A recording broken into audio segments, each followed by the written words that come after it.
दोस्तों, आज मैं आपको एक बहुत ही प्राचीन और अद्भुत कहानी सुनाने जा रहा हूं। यह कहानी है सृष्टि के शुरुआती दिनों की, जब इस दुनिया में जीवन बसना शुरू ही हुआ था और दो महान हस्तियों ने, कश्यप ऋषि और मनु ने इसे आकार दिया। आइए इस कहानी में चलते हैं और जानते हैं कि कैसे सबकी उत्पत्ति हुई। ब्रह्मा जी ने इस सृष्टि को रचने का विचार किया।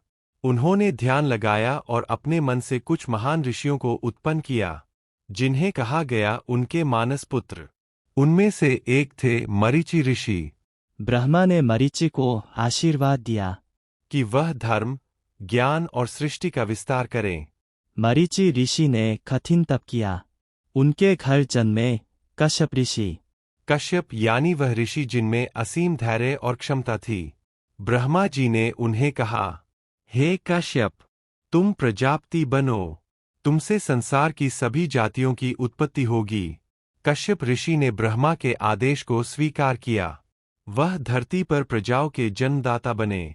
कश्यप की पत्नियां और उनके वंश। कश्यप ऋषि ने दक्ष प्रजापति, जो कि ब्रह्मा जी के ही मानस पुत्र थे, की कई कन्याओं से विवाह किया। उनमें अदिति, दिति, दनु, कद्रु, विंता, तम्रा और अन्य पत्नियां थीं। अदिति से उत्पन्न हुए देवता इंद्र, वरुण, सूर्य, जो आदित्य कहे गए। सूर्य देव के पुत्र हुए वैवस्वत मनु, जो सप्तवें मनु बने। दिति से पैदा हुए दैत्य हिरण्यकशिपु, हिरण्याक्ष और उनके वंशज प्रहलाद। दानवों और दैत्यों की गाथा यहीं से शुरू हुई। दनु से उत्पन्न हुए दानव, विप्रचित्ति जैसे असुर। कद्रु से नाग, शेषनाग, वासुकी, तक्षक जैसे महान नाग। विंता से गरुड़ और अरुण। गरुड़ भगवान विष्णु के वाहन बने। अरुण सूर्य रथ के सारथी बने। तम्रा से पक्षी, गिद्ध, बाज, उल्लू और असंख्य पक्षियों की जातियां। कश्यप के पौत्र और उनकी भूमिकाएं।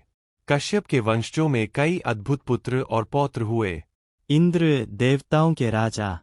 सूर्य जीवन का स्रोत। वैवस्वत मनु मनुष्यों के महान शासक। हिरण्यकशिपु असुरों का बलशाली राजा।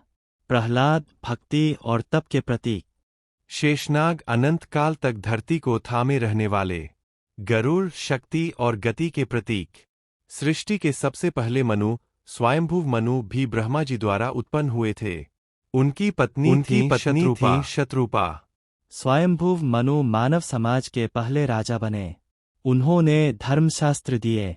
उन्होंने मानव समाज को बसाया। उनके पुत्र प्रियव्रत और उत्तानपाद। प्रियव्रत ने सप्तद्वीपों में राज्य किया। उत्तानपाद के पुत्र थे ध्रुव।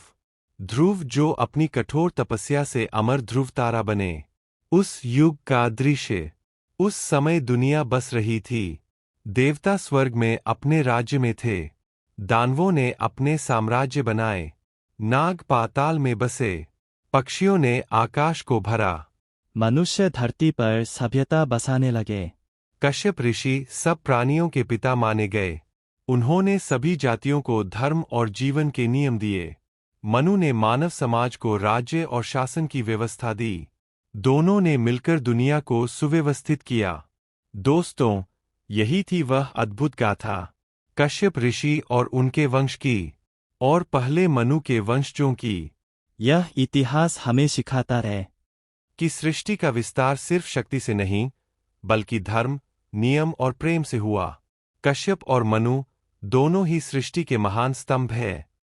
हमें अपने ऋषियों, पूर्वजों और उनके दिए ज्ञान को याद रखना चाहिए। यही हमारी संस्कृति की जड़ें हैं। धन्यवाद। जय सनातन धर्म, जय भारत।